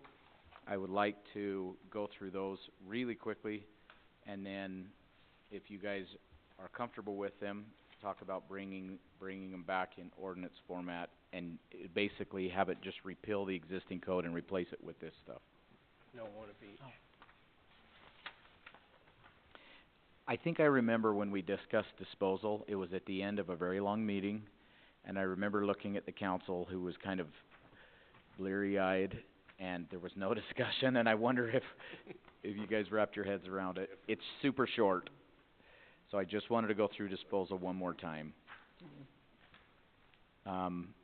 Definitions of surplus property means city-owned property that is no longer needed, useful, or suitable for municipal purposes. Real property and personal property, I think we know the difference between those two. De minimis property means property with an estimated value of less than $500. Authority. Department heads shall identify the property no longer needed and notify the city manager. The city manager may approve of the disposal of de minimis property. We'll talk about how to do it later. And personal property with an estimated value of under $5,000. Those are the two things that the procurement officer, which is me, can authorize without bringing to council. If you remember, the existing code says everything has to be declared surplus before we get rid of it. And that's kind of ridiculous, because there's a lot of salvage and a lot of stuff that just needs to be thrown away or whatever. But the city council shall approve disposal of personal property with an estimated value of $5,000 or more, and the disposal of all real property. Again, these are the amounts, not the process. Okay, disposal of personal property. This is everything but real property, which is land and buildings. Disposal methods may include public auction or sealed bid. This is the typical way that we're used to. Trade-in for replacement equipment. This happens more and more as we try to keep newer equipment and we're doing leases or something like that. direct sale to a specific entity when authorized by city council. This was a little unclear the way it was written before.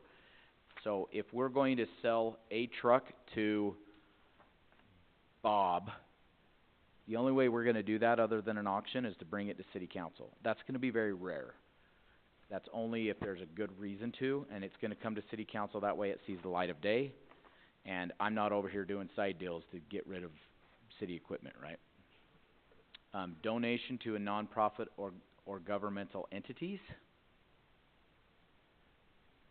I don't know if you wanna put a cap on values for us to donate, but rarely we're usually gonna be donating stuff until it's pretty much, we don't have any use for it. I don't know if you wanna put any more guardrails on that or not, but that's the way it's written.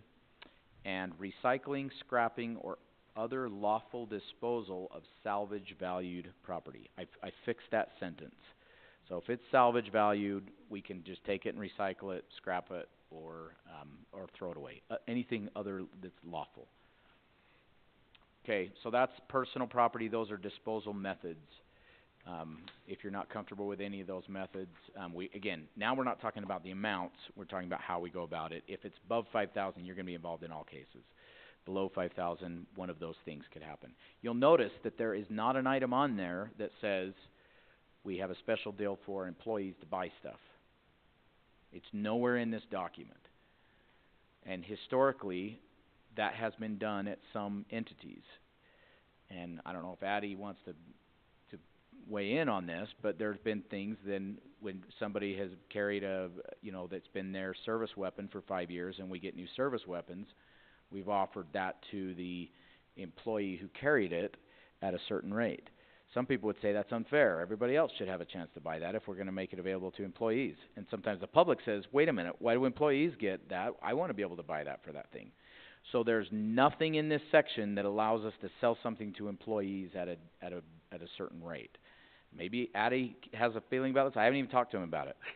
I know Ira Shopman back in the day would let you take he was part of your retirement gift and take your car and your gun home. So every time that, in my career, each time that we have,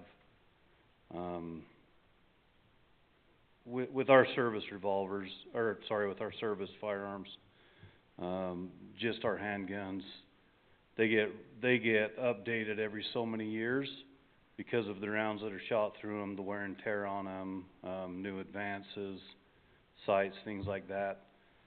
Typically, every agency I've worked for at least has done through the company that we're buying them back from.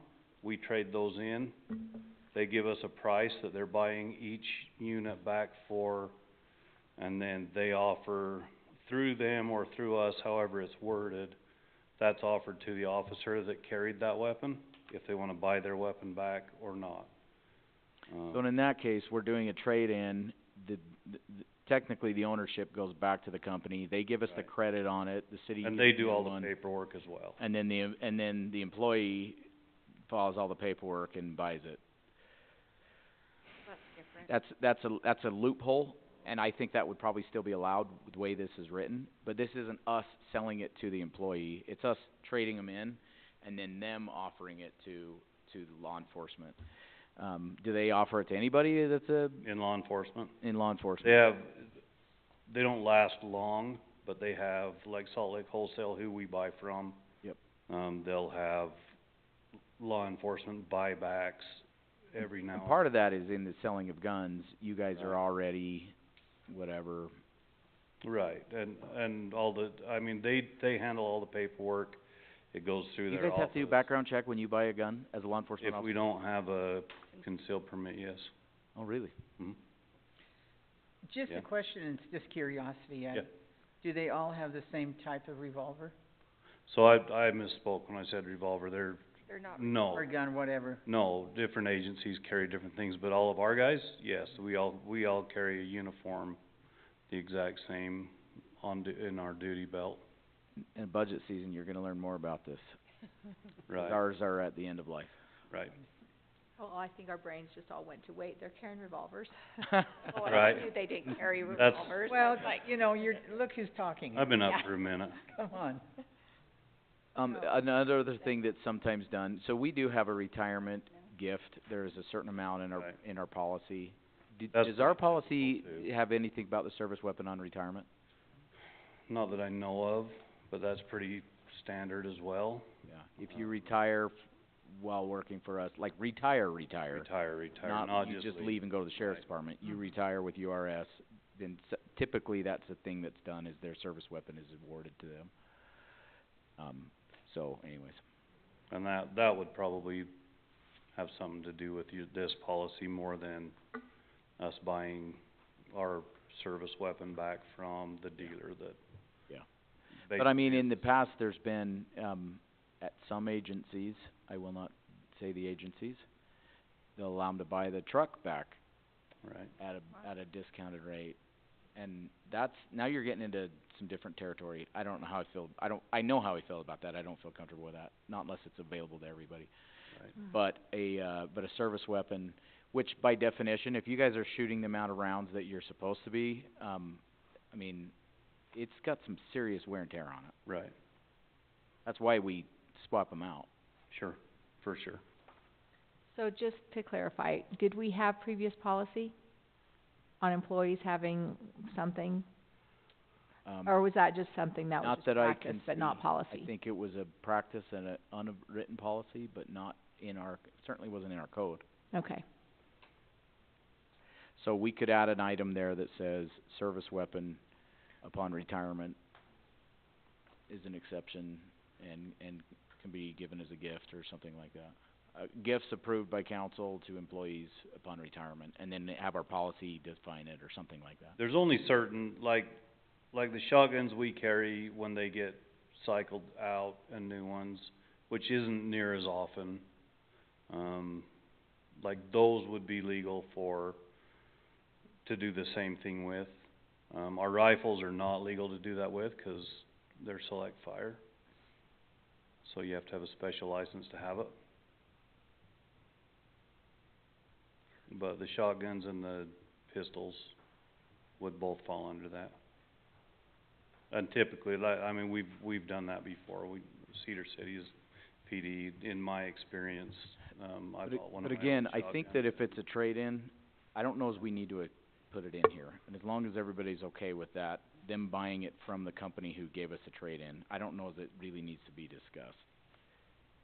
I don't think it does. Because you're not buying it from the city, you're buying it from Yeah. Right. A different And literally, I've gone to Salt Lake Wholesale at one other time, and I bought a police buyback Glock that had nothing to do with anywhere I'd ever worked.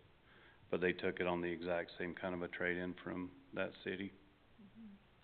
And it was just, they just had it for sale, and I bought it. Or like going to a used car place and they have a car there that was a trade-in, right? Yeah. You buy it.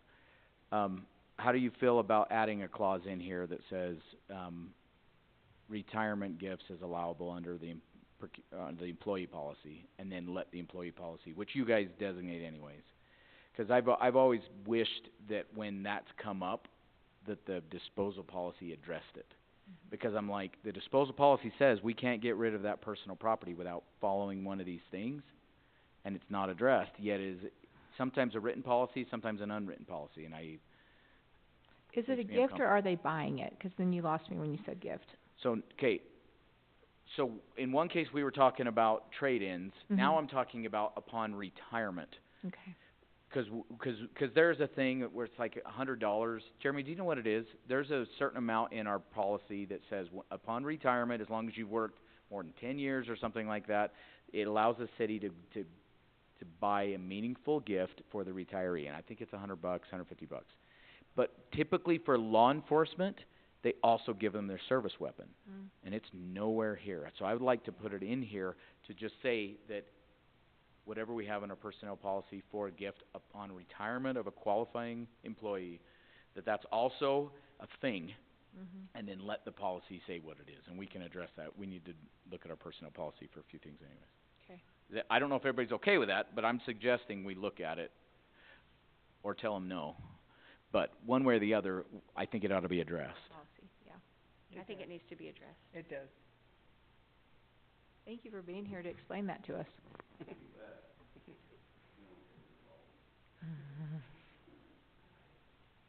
All right, is there anything else that you wanna go over on here? Yep. Okay.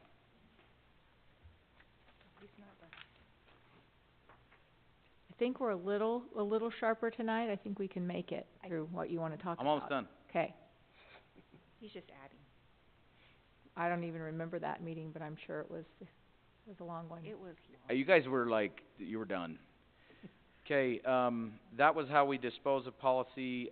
Surplus property with an estimated value of $5,000 or more shall first be declared surplus by the city council prior to disposal. That's the way it is now for everything. We're just now setting a limit. Say anything over 5,000, you guys get a second look at it. And the reason is basically, whoa, why are you selling that thing? We think we have a good use for that. We think that you should use it over here, or don't get rid of it just yet. We think there's a lot of life left in it. So that's the check and balance, that it has to be declared surplus if it's over 5,000 on personal property. The city shall reserve, wow, careful, Dan. The city shall reserve the right to reject any and all bids and establish a minimum bid. That's in the disposal, right? Okay, disposal of real property. We went through that exercise earlier tonight. And by the way, there's some state code that deals with us on this. Real property shall be declared surplus and disposed of only by the city council. Such disposal shall comply with Utah code, and it references it, including notice and public hearing requirements. The city council may authorize negotiated sales, exchanges, or other lawful dispositions consistent with state law. That's what we did tonight, is a negotiated sale or exchange with that easement. Exceptions. Boundary line agreements, rights of way, and easements no longer needed may be conveyed by the city council without declaring the property surplus. You're still going to get involved in that. If we are going to abandon an easement or something like that, we don't have to declare it a surplus first. Intergovernmental transfers may be authorized by agreement with the city council. De minimis property and personal property with an estimated value of less than 5,000 may be disposed of administratively without a surplus declaration of the city council. And then record keeping. It said city manager. I may be the procurement agent, but I shouldn't be the record guy. So it says I changed that from city manager to city recorder shall maintain the records of all disposals. You good with that, Callie? If that's you? All duties as assigned. That's it. So that's just a few modifications to that. I like it. The other one, procurement, again, I haven't changed anything on it. Oh, Councilman Dean called me and said he really hated the word verbal on 3 quotes and bids. I hate it, but Well, he didn't like it. He was less comfortable with having verbal quotes count. And I said, typically if we're trying to get 3 quotes and somebody gets a verbal quote, we would have them write it down. A lot of times Jeremy may call through some suppliers and they say, yeah, I can get you that transformer at this cost. Another one says I can get it to you at that cost. This would allow him to be able to just write that down and submit it with the requisition. But if you would rather it be written, then Jeremy could say, hey, can you send me an email with that? that'd be just easy, to send an email. And I know you don't like verbal, because then you can get into trouble, is the way you explain it to me, where somebody says, yeah, I'll sell you that thing at $4,000, and then we buy it, and then the price comes in and it's higher than that, and that's why we gave them the bid, and we can't prove it, and now it's kind of a weird, he said, or he said, she said, or whatever. She said, she said. Hill Air Force Base, they called me up, say, hey, I need this, and it's under $5,000. But they still need, we still need a PO from them. That's what, and that's probably not a good example, because they had a fixed cost anyway, buying on GSA contract. But just to avoid, something that could happen down the road, somebody, it's $5,000, and then, a buddy calls in, oh, I can do it for, $4,950. And if it's not written down, it's just easier to get lost. And not have like a miscommunication situation. So, just an email saying, this is my quote, boom. Is that okay? Yeah, I think that's great. Everybody Thank you want for, like that? Yeah. Get rid of verbal? thank you for doing such a deep dive into that, 'cause I think it's important. I think there are a lot of places we could get into trouble, and I know Jeremy's probably used to that, and it isn't about if we trust you or not or any of those things. It's just like down the road, what if it was, well, that's not what I said. And I've had that happen a couple of times for me, and, you know, and so I haven't fortunately brought, you know, a lot of formal bids, but just talking about different improvements and things. So I think it's good to have things in writing, and that way there's, you know, as Scott put it, we're beyond reproach. There's nobody that can say anything happened that wasn't on the top of the table. So it's good. Sorry if it makes your life a little more steps, but you're up for it. Yeah. I'm gonna Alright. leave in here specific language that says maybe an online quote. Very often, we'll look online and just see what their price is online. And what I tell people that are saying that, as I say, just print a copy of that. Yeah. Submit it. Anything else you guys wanna go through on this? We did go through this, I think, a couple of times, and then we gave it to you to look through. I'm gonna give it to you again. But I would like to bring these back in, as an ordinance to repeal and replace the existing code, if we're ready to. And I guess we could make a minor change if you read through it and don't like something, but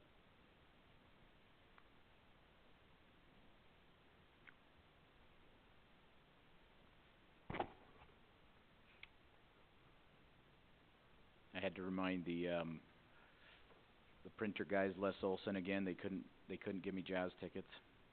Sorry, don't even ask. I can't take Like, 'em. Les Olson Company likes to give jazz tickets. They do. They love to They do. support the Utah teams, and Alright, any other discussion on this procurement document? And thank you for working hard on getting this back to us with the changes and explaining some of the details and why they are important. In that case, I have not had word of any need for a closed session this evening. Oh, you know what? We did it again, guys. It got put after. I don't know why. It's number 21. It got put out of order-ish. not in what was.